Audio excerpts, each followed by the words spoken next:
किश्तवाड़ के चिशोती इलाके में बादल फटने के बाद जो कहर बरपा था, उसका डर और खौफ अभी तक भी इस गांव में मंडरा रहा है। जिस पुल पर मेरी मौजूदगी है, इसकी जगह एक लकड़ी का छोटा पुल हुआ करता था और इसी के साथ एक बड़ा पुल हुआ करता था। बता दें कि ये पुल जो है पूरी तरह से क्षतिग्रस्त हो गया जब क्लाउड बर्स्ट हुआ और इतनी तेजी से वहां से मलबा आया और वो मलबा जो है वो दोनों पुलों को अपने साथ बहाता चला गया। और आज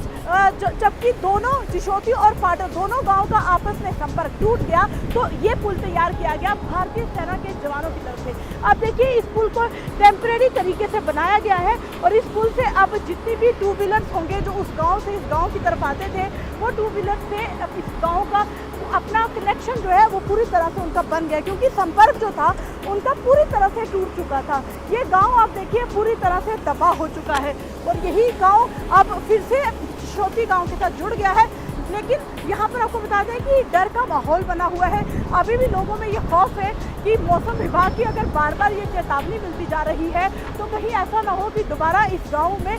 किसी तरह की अप्रिय घटना घटे। ऐसे में डर का माहौल अभी भी गांव के लोगों में बना हुआ है। और वहीं दूसरी तरफ अगर तस्वीरें दिखाने की कोशिश करें तो 25 से 30 जेसीबी मशीनें वो सामने लगी हुई हैं और देखिए बीच से पानी का दरिया भी आपको नजर आ रहा होगा और दूसरे दोनों तरफ गाँव है। संपर्क टूट गया था लेकिन जेसीबी अभी भी लगातार काम कर रही है, क्योंकि अभी भी कई जानें जो हैं वो इसी मलबे के ढेर के नीचे दब चुकी हैं। और आज भारतीय सेना के जवानों ने ये जो पुल तैयार किया है, इसमें बेहद मेहनत मुशक्कत इन भारतीय सेना के जवानों को करनी पड़ी, लेकिन कुछ ही घंटों में ये टेम्परेरी पुल जो है वो तैयार किया गया ताकि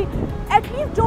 भवन में जो माता बचेल के दरबार में यात्री गए हुए हैं वो यात्री जो है वो जल्दी से जल्दी वापस जो है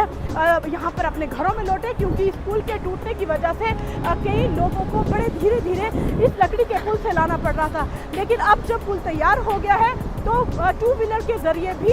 यात्रियों को यहाँ से और लोकल लोगों को भी यहाँ से सुरक्षित जगह पर पहुँचाया जाएगा। वीडियो जर्नलिस्ट शुभम के साथ कोमल सिंह, न्यूज़ 18 इंडिया, चिशोती गाँव।